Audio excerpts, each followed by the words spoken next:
Hey guys, and welcome back to my channel where we do talk all things true crime. If you are new here, hello, hi, and welcome. I hope you'll appreciate today's case coverage and you'll consider subscribing to the channel. And for my returning Titans, welcome on back for yet another upload. Thank you for joining me today. Sorry, my dog, she just shook her head in the background and I was like, oh, is she gonna make noise? So hopefully not. I'll let her stay if she doesn't. Today we're going to be discussing the Idaho 4 case, and I'm going to go into more detail.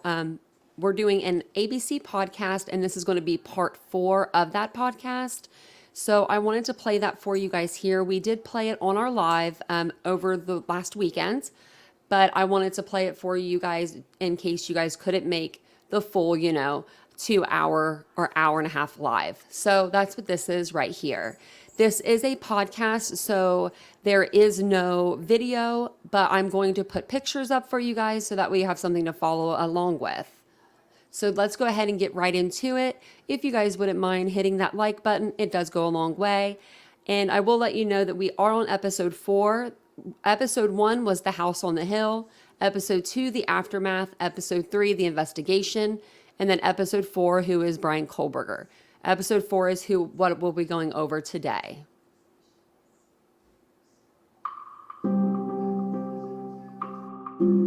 I met Bryan when I was in 11th grade. He was 2 years behind me, but he was friends with my brother. I kind of got implemented into their friend group because we always hung out at my parents' house. That's Casey Ernst, who went to Pleasant Valley High School in eastern Pennsylvania. During her time there, she and her little brother hung out with a kid named Bryan Kohberger. There was a bit of an age gap, 2 grades between them, but she described an easy friendship. He didn't ever strike me as weird. I mean, I was a weird kid in high school, so I felt like he's the same as me. We would laugh, we would talk, take walks around the neighborhood, play some games. He was just another normal kid to me. There's nothing that really stood out about him. People on Facebook that went to Pleasant Valley, they have come out and said that he was very quiet, very withdrawn. I never saw that side of him. Sure, maybe Bryan was a little awkward. Casey says he was picked on because he was overweight and that it took him a bit longer to warm up to people he didn't know very well. But she also says he was a happy kid who was fun to be around.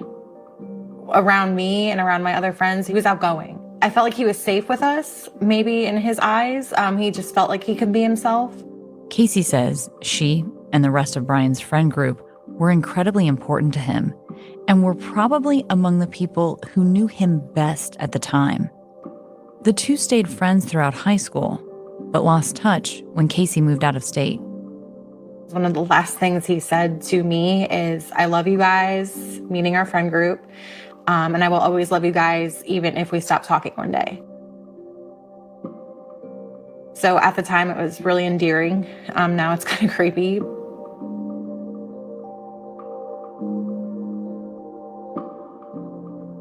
On December 30th, 2022, Bryan Kohberger, a 28-year-old PhD student in criminology, was arrested and charged with the murders of Madison Mogen, Ethan Chapin, Xana Kernodle, and Kaylee Gonzalez, the 4 University of Idaho students who were found stabbed to death inside their King Road home. Prosecutors announced this week they intend to seek the death penalty.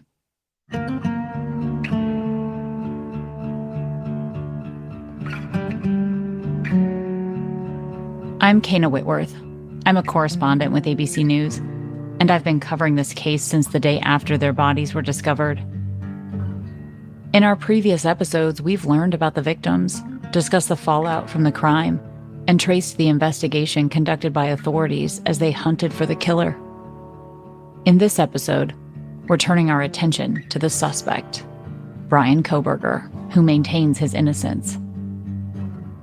We will do our best to move beyond images of Kohberger, the inmate in an orange jumpsuit, and try and get to know who he was before he was charged with these murders. Despite numerous interview requests, we haven't been able to speak with Bryan Kohberger or his family, but we will hear from people who knew him in his teenage years, in college, and right before he was arrested last December. There's the Kohberger who helped save a colleague's life, and the Kohberger who makes coworkers feel uncomfortable, even fearful.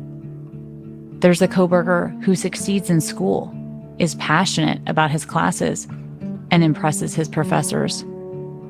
Then there's the Kohberger who clashes with people in his graduate program and loses his teaching job. This is the King Road Killings, Episode 4. Who is Bryan Kohberger?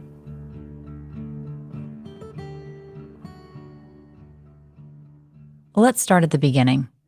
Bryan was born on November 21st, 1994, to Mary Ann and Michael Kohberger. Bryan was the baby of the family with two older sisters, Amanda and Melissa. They spent their childhoods in the Pocono region of eastern Pennsylvania. It's a rural, outdoorsy place about 2 hours from New York City, known for its mountains and rivers. People ski in the winter and fish, raft, or hike in the summer. The family wasn't well off financially. In fact, records show that the couple filed for bankruptcy twice, once in 1995 when Bryan was a baby, and again in 2010 during his teenage years. Both Michael and Mary Ann worked for the local Pleasant Valley School District. Michael spent over a decade as a maintenance worker, while Mary Ann was an educator, a substitute teacher who also worked with special needs students. Here's Casey again. She was the sweetest woman ever. I still remember distinctly what she wore. She had these high waist belts, poofy hair. It's funny because I guess when Bryan had mentioned me to his mom at one point, she still remembered me years later. And that says a lot for someone who's a substitute teacher and can remember her kids. So she's a lovely woman, and my heart really feels for her in this situation. Mary Ann frequently wrote letters to the editor of the local paper on a range of social and political issues. She was opposed to war, abortion, and the death penalty, and in favor of gun regulation. In his teenage years, we start to see Bryan expressing himself online too. The earliest writings we could find deal with a medical condition he says he developed around the age of 14, something called visual snow. It's a rare medical condition that causes people to see flickering dots. For about 60% of patients, the disorder comes on suddenly and can have huge implications for quality of life. Imagine your field of vision suddenly crowded with static, like a bad TV picture. Visual snow can also be linked to other symptoms like ringing in the ears, anxiety, depression, trouble sleeping, and even dissociative episodes. That's when the world around you doesn't feel real. There's no known cure for visual snow, so many people with the condition are constantly on the hunt for new ways to keep symptoms at bay, sometimes communicating on online message boards to swap tips on what treatments work for them. Bryan has been linked to an account on one such forum called Tapatalk, where he made dozens of posts recounting his battle with visual snow. In a post from January of 2011, 16-year-old Bryan writes, "I have had VS since September 21st of 2009. Since then, I have changed, mainly from the anxiety and sense of derealization and hopelessness." The derealization, he describes, is the sensation of feeling detached from your surroundings, like you're in a dream or a fog. In another post, he writes, "Being me is this horrible disease that I was given. I think of this as I succumb to sleep, but I see a large intensity of black, yellow, white fuzz. It makes my mind fizzle, and I can barely keep in the bounds of reality. It is as if the ringing in my ears and the fuzz in my vision is simply all of the demons in my head mocking me. I fall asleep, but I wake up quickly to bloody screams. Is any of this here? Am I brain damaged? No? Then why am I like this?" We found another online account that ABC has confirmed to be Bryan's, a SoundCloud account, where in September of 2011, he posted a single track, an angsty rap song called Rise Up. Always the same thing that disrupts my life. Wonder when I'll change. I guess when the time is right. Procrastinating, mind arranged to change would be a fight. So I'm pacifist, like I'm afraid to get a bloody fist. Look at this, my mind is pissed, and I keep running. Why is this? Eventually, Bryan seemed to find a solution that helped deal with his visual snow. A very specific diet that involved cutting out grains, sugars, and yeast. He followed this diet to the letter and excitedly shared his progress on Tapatalk in the hopes of helping others curb their own symptoms. Around this time, those who knew Bryan noticed a dramatic change in his appearance. Here's Casey again. In Bryan's senior year, he did lose all the weight. He came back and he looked really thin, a lot different. It was kind of surprising for a lot of people. His rapid weight loss could be linked to several things: his new diet or a change in his workout regimen. He did kickboxing. I found out he was doing night runs with an old friend of mine. ABC News spoke with his old boxing coach, who remembered a teenage Kohberger coming into the gym nearly every day in high school. According to the coach, Kohberger's dad brought him in to, quote, get Bryan out, get him more social, and get involved with other people. The coach added Bryan's dad was worried his son didn't have a lot of other opportunities to socialize or build self-esteem and strength. Over time, the coach said he saw Kohberger gain confidence. He said he worked hard to achieve his goals and seemed to feel more accepted at the gym. But around this time, friends of his tell us that Bryan also started using heroin. Casey says he would ask her for rides that she later found out were to buy drugs. Bryan used me to, drive him around and get heroin, and I didn't know. He then told me he was in rehab. A lot of people are like, well, why were you still friends with him after that? And I'm like, because you got to forgive him. I mean, you can't fault him for being so sucked down this hole. And I did forgive him. We talked after that. This was I think when he used me was in 2013, and we still talked for a good year after that. The drug use coincided with a major shift in personality that really affected Kohberger's relationships. I reported on some of this when I was out in Pennsylvania, talking with anyone I could find who knew him. Tonight, Bryan Kohberger's childhood friend Thomas speaking to ABC News, describing the Idaho murder suspect as mean in high school, saying Bryan was eager to be seen as dominant. He would just put me in, he would grapple me and put me in headlocks and arm bars and stuff like that. Thomas Ernst is Casey's brother, and he was Bryan Kohberger's classmate. Bryan would gaslight my brother a lot when they argued. He would put my brother into headlocks to the point where my brother just got so tired and fed up with it that he stopped being friends with him in 2015, I think he said he was. He just had to cut him out. Bryan Kohberger and Thomas Ernst graduated from high school in the spring of 2013, and their friendship ended 2 years later. By this time, Bryan and Casey had already lost touch. Dominic Scheld is just a few years older than Kohberger.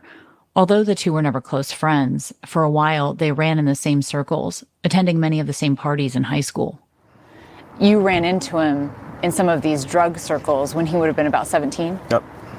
And what kind of drugs were you using? Heroin. Dom, as he likes to be called, is also in recovery and has been sober for many years now. And is that what he would have been using also?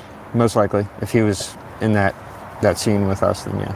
And how do you remember him at those parties? Withdrawn, kept to himself. He would, interact with whoever he was sitting on the couch with or sitting on the sidelines with. So you wouldn't describe him as a loner at that point? No, not a loner. He did have friends. He was at these parties with people. He didn't come alone. He normally came with other people. But he was very just on the outside. Wasn't involved in the social, playing pool, listening to music, dancing, talking. He was more just quiet and kept to himself. We know from court documents that Kohberger went through treatment for drug abuse, and he seemed to turn a corner. He had big aspirations for himself professionally.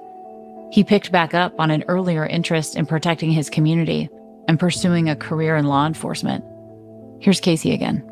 I think he just kind of wanted to understand other people's minds. Maybe he wanted to find a way to get justice for people. A yearbook photo taken in his sophomore year of high school shows him doing push-ups with a group of other young men as part of a law enforcement prep class. The caption mentions that he wants to serve in the Army Rangers, a special operations branch of the U.S. military. Kohberger graduated from Pleasant Valley High School in 2013, and after working at a couple of customer service jobs, he applied for a security guard position with the school district. According to Fox News, Kohberger listed his year of law enforcement training on the application, adding, "I boxed after school every day, and I'm still a runner. I believe dedication and perseverance are the most important skills learned from my activities. I lost 130 pounds at age 15 into 16 whilst attending school at PVHS. I believe this is proof that I have the required dedication to be successful." Kohberger was hired by the school district in 2016, where he worked his way up from casual to part-time security guard. Kohberger enrolled in Northampton Community College, where he earned an associate's degree in psychology in 2018. Kohberger made the dean's list at one point and was a member of the Community College National Honor Society in psychology. In 2018, he transferred to DeSales University, a private Catholic university near his parents' house. According to the school, he initially studied psychology, then shifted his focus to criminal justice, one of the most popular programs for incoming students. A DeSales promotional video on YouTube describes the program. For example, we have a new track in digital forensics that allows students to prepare for working in a field that actually evaluates cell phones, computers, iPads, and other electronic devices that are used during the commission of a crime. While he was at DeSales, Kohberger continued working his security job with the Pleasant Valley School District. In 2018, he was named in the local newspaper, the Pocono Record, for helping to save the life of a school monitor who suddenly had trouble breathing as she patrolled the hallways. The article credits Kohberger with quickly running to retrieve the school's defibrillator while another security guard performed CPR. Kohberger and his colleague were able to keep the woman alive until emergency responders arrived and took over. Although his friend Casey ultimately lost touch with Kohberger after high school, the two ran into each other once as adults at a friend's wedding in 2017. Seeing him was surprising in a good way because he just looked so much cleaner. He looked good. I remember giving him a really big hug and I just told him how proud I was of him. And he was talking about how he was a security guard at a school, which I then found out was Pleasant Valley, where we went. And he was going to school for criminal justice. And he just seemed to just be really, really good. In 2020, Kohberger was awarded his bachelor's degree from DeSales and began pursuing his master's in criminal justice through their online program. Kohberger appears to have been a good student and was particularly well-liked by Professor Michelle Bulger, a criminology instructor at DeSales. ABC News reached out to Professor Bulger numerous times, but she declined to speak with us. She did speak to the Daily Mail about her interactions with Kohberger, reportedly describing him as brilliant, a great writer, and one of my best students ever. In fact, Kohberger is one of only 2 students she said she ever recommended to a PhD program. However, the professor also acknowledged she didn't know Kohberger very well outside of their virtual classroom interactions. She said, "He seemed normal to me, but then again, I only knew him from teaching him online. I didn't know anything personal about him." Professor Bulger also advised Kohberger on his thesis. As part of his research, he created a survey seeking to understand the emotions and psychology involved in committing a crime. He posted a questionnaire on the social media platform Reddit that ABC News was able to verify. Participants were asked questions like, how was your life right before the crime occurred? Did you prepare for the crime before leaving your home? Why did you choose that victim or target over others? After committing the crime, what were you thinking and feeling? After his arrest, this survey got a lot of attention from media and online sleuths who tied it to a possible motive for the King Road killings, theorizing that his interest in understanding criminal motivation could reflect some desire of his own. But Professor Bulger says the survey is actually pretty standard. She told the Daily Mail, "It looks weird. I understand from the public view, but in criminology, it's a normal theory on how and why criminals commit their crime."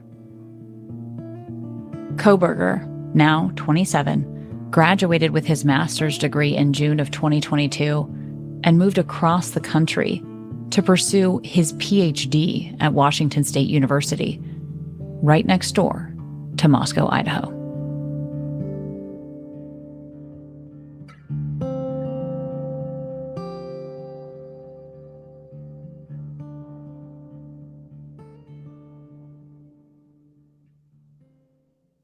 Hey, King Road Killings listeners, I'm Kana's colleague, Brad Milkey, and if you're as totally captivated by this story as I am, if you value In the fall of 2020, today, I talked to, who knows, could be her next apartment in Pullman, Washington. wherever you're listening now. Bryan Kohberger moved into a student apartment in Pullman, Washington, provided by the university in the fall of 2022. As part of our investigation into Kohberger's past, my producer Timmy and I visited Pullman, hoping to learn more about him. We have arrived at what was Bryan Kohberger's apartment. His apartment building is this sort of tan, 3-story building, has white panels on the windows. The building itself is utilitarian looking and drab. It reminded us of temporary housing we've seen built for Alaskan oil field workers.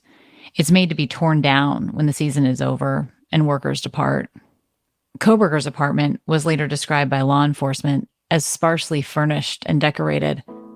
His bathroom didn't even have a shower curtain. Man, look how pretty all those trees are. They're like all those different colors. The view from the parking lot of his apartment building is gorgeous.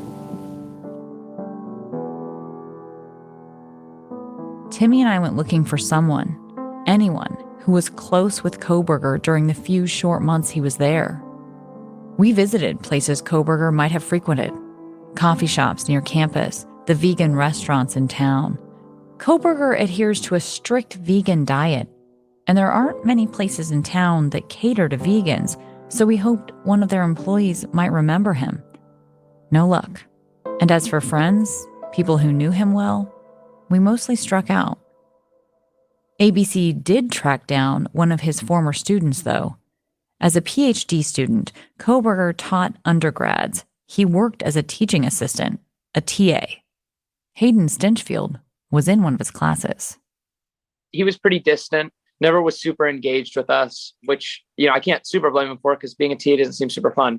He answered a lot of questions with sort of canned responses that he clearly had thought of before. He'd look at the ground when he was up at the front of class, and then he would be grading us pretty harshly and leaving a bunch of notes. So clearly he was passionate. It was just like when he was in front of us as a class, he just was never like super open.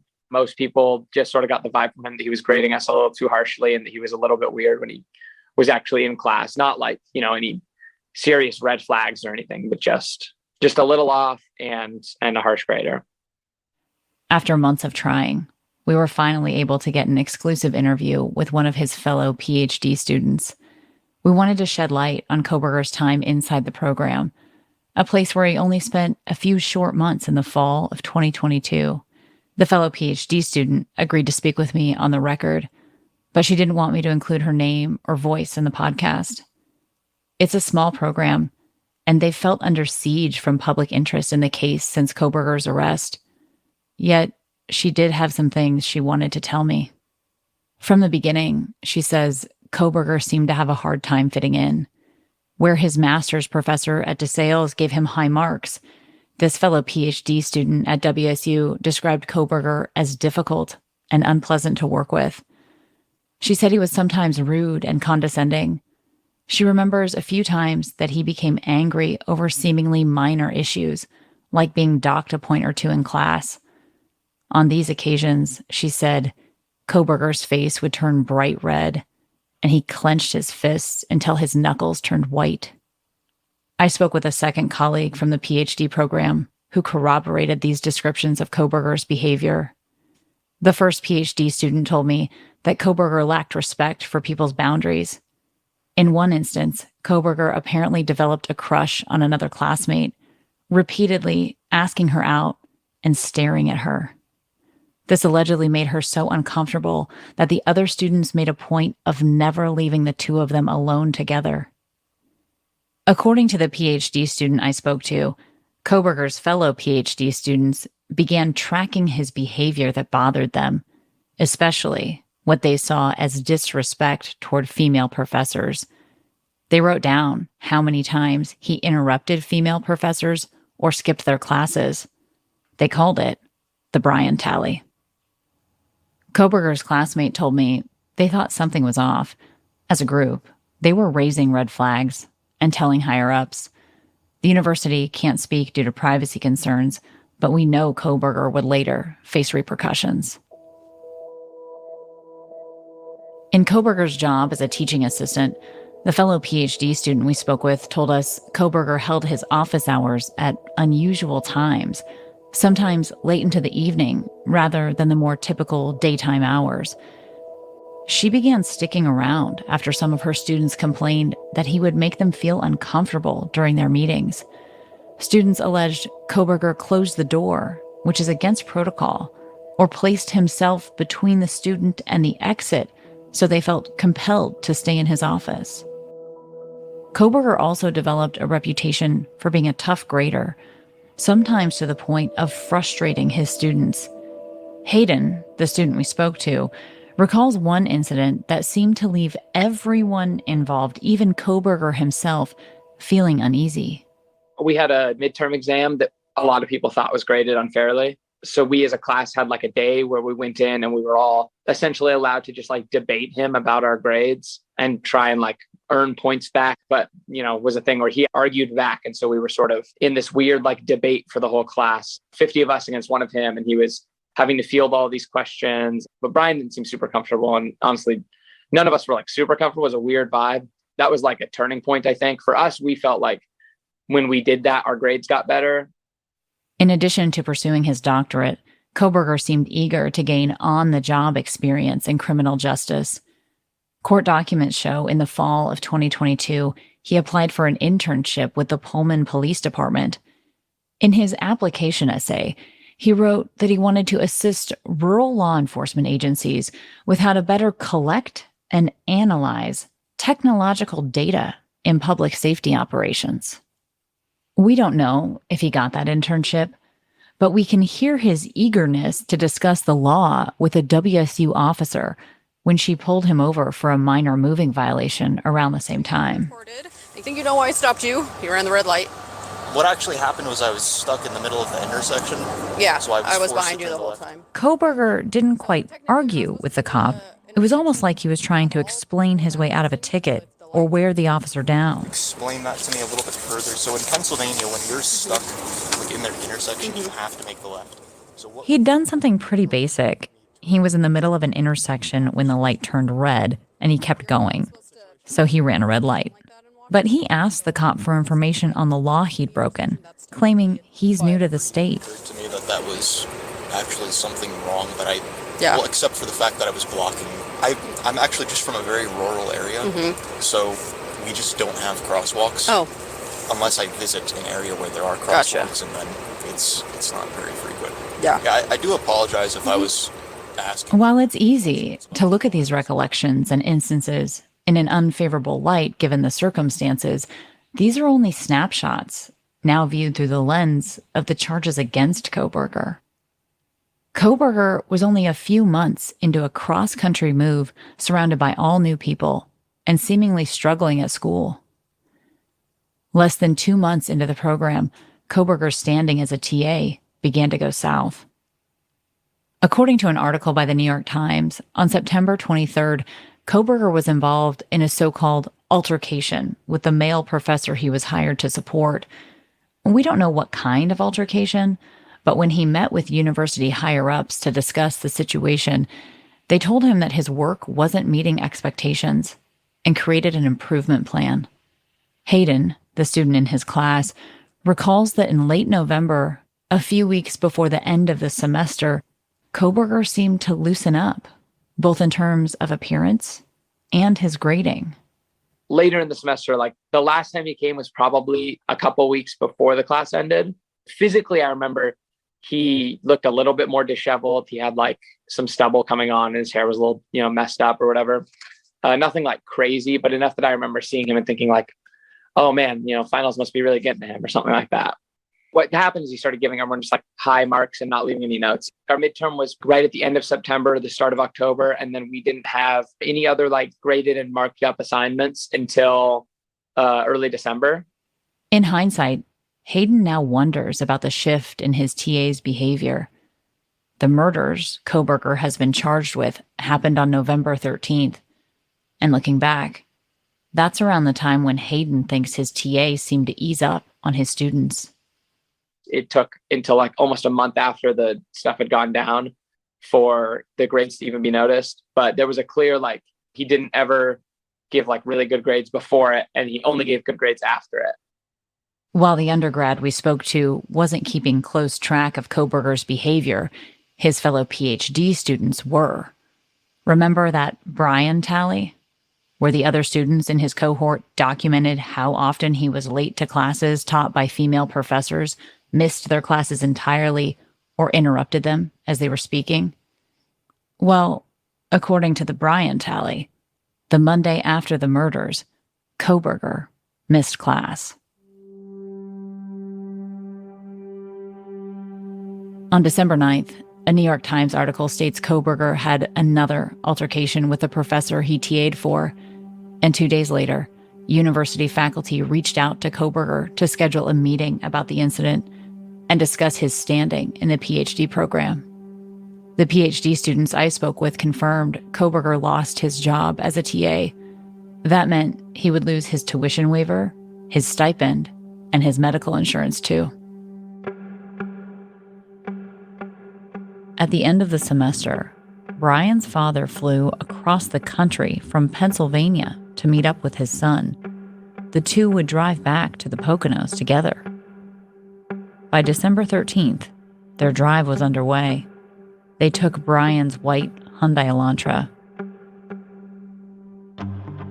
As they drove through Indiana, a strange thing happened. Bryan was pulled over twice within the span of 9 minutes.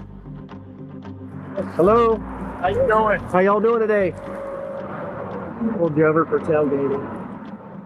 While we have body cam footage of both traffic stops, the audio is pretty bad, and only fragments of the conversation are coherent. One piece we can make out from the first stop is Bryan's dad bragging to one of the police officers who pulled them over about how his son is a teacher at Washington State University. Mm-hmm. So y'all work at the university there? I actually do work there. Oh. Okay. It's an interesting thing for Kohberger's dad to say to the cop, given his son's troubles at the university. But even more strange, 9 minutes after the first traffic stop, executed by the local sheriff's department, Kohberger was pulled over for tailgating again. This time by the Indiana State Police. He wasn't ticketed either time, and law enforcement sources tell me these were just traffic stops, nothing related to the murder investigation. Although Moscow PD had released the detail about searching for the white Elantra just days before, on December 7th, Indiana authorities would have no way of knowing if the vehicle they pulled over was under investigation, and sources have long maintained the FBI was not tailing them.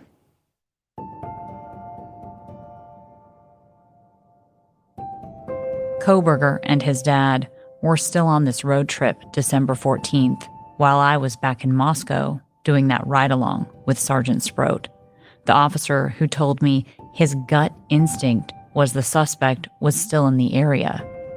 Kohberger had just left. Kohberger and his dad arrived home in Pennsylvania sometime around December 16th. Right after Christmas, while Kohberger stayed at his parents' house, the FBI began closing in. On December 26th, a special emergency response team encircled the house. The FBI believed the white Elantra seen outside the King Road house on the night of the murders was his. While the family home was under surveillance in late December, the FBI obtained samples of the family's DNA from garbage bags discarded outside the house. Samples they would later use to connect Kohberger's DNA to the knife sheath found at the crime scene. After nearly 4 days of surveillance, at 4:35 in the afternoon on December 29th, law enforcement obtained a search warrant for the Kohberger household. 9 hours later, on December 30th, at 1:30 in the morning, police raided the Kohberger family home. They apprehended Bryan Kohberger, thoroughly searched the house, and seized items they believed might be evidence. My law enforcement sources tell me that at the time of the arrest, Kohberger was wearing gloves, and they believed he'd been sorting trash. They arrested him as he was running down the stairs toward his bedroom in the basement. At this exact time, I was on my way to Moscow after getting that call in the grocery store telling me I should show up to cover some unexplained development in the case. Kohberger was taken to the Monroe County Jail. While he was there, he signed a document from Washington State University acknowledging he'd been informed that if he returned to the WSU campus, he'd be charged with criminal trespassing. Meanwhile, police searched his apartment in Pullman. Authorities said they seized possible hair samples, including one they believed to be from an animal, a disposable black glove, a computer tower, and samples from a reddish-brown stain on an uncovered pillow that was tested presumptive positive for blood. Kohberger's family hasn't given interviews. If they were suspicious of Bryan, would they have reported him? We do know that his father reported him once before, in new details exclusive to this podcast. ABC News has reviewed records showing that 9 years before his arrest for the Idaho murders, Kohberger was arrested in Pennsylvania and charged with theft. Home from rehab, Kohberger took his sister Melissa's iPhone, which had an estimated value of $400. That's what Michael Kohberger told police, according to the records. Authorities say Kohberger paid a friend $20 to pick him up and take him to a local mall where he sold the phone for $200 at an unmanned kiosk for used electronics. Kohberger was charged with misdemeanor theft. He did not serve any jail time, and there is now no public record of the arrest or the outcome of the case.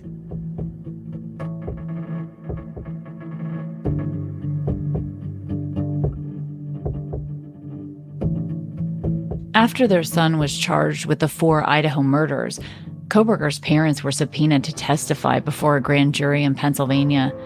Information gleaned from their testimony can be shared with prosecutors in Idaho.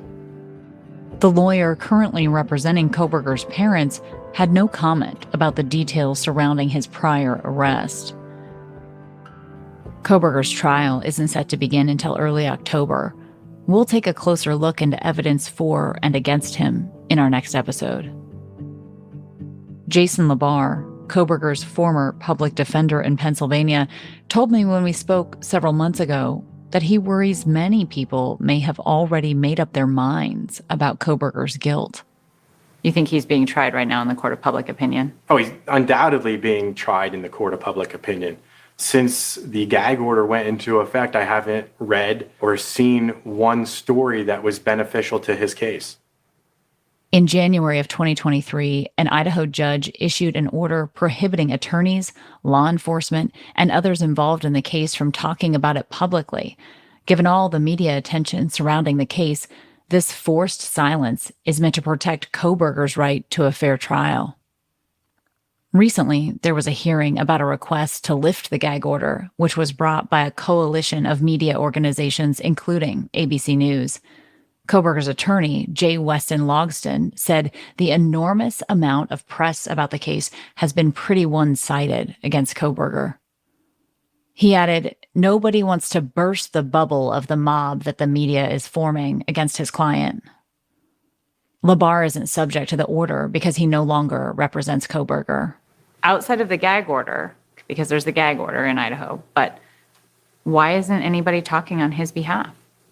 The gag order, quite simply, the only individuals who have access to the actual evidence in the case are prohibited from disseminating it. But people could be speaking about his character. They could be. I can't speak for those people. It's true. There haven't been many positive stories about Kohberger, and it's been hard to find people to speak on his behalf. So we're left with a bit of an incomplete picture of him. Authorities haven't yet offered a motive for why they believe Kohberger committed these murders. Though there's been tons of internet and media speculation, in our reporting, we haven't found any link between Kohberger and the victims, including on social media. And as Jason Labar reminds us, just because someone is interested in crime doesn't mean they're criminals themselves. There are lots of people who share the same fascination. You don't think Bryan's higher education is relevant in this case at all? I don't believe so. I spoke many times about the case. People had asked that question multiple times to me. That's like accusing every lawyer of committing this crime, someone with intimate knowledge. Every police officer could commit this crime because they have intimate knowledge on how to evade the criminal justice system. I mean, certainly it's a factor, but how much of a factor to me is very minimal. Since his extradition back to Idaho in January, Kohberger's been held in the Latah County Jail.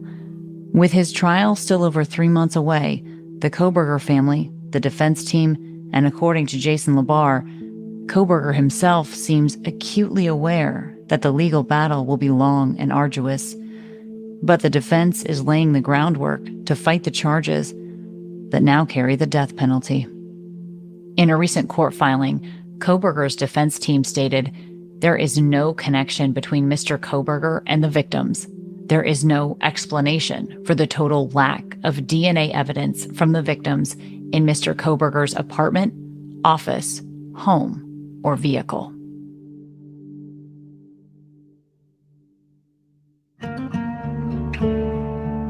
Next time.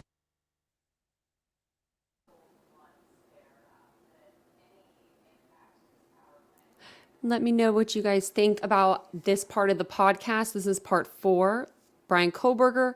Did you learn anything new today that you didn't know before? Let me know in the comment section below, and I will see you guys all in the next video or on the next live. Bye, guys.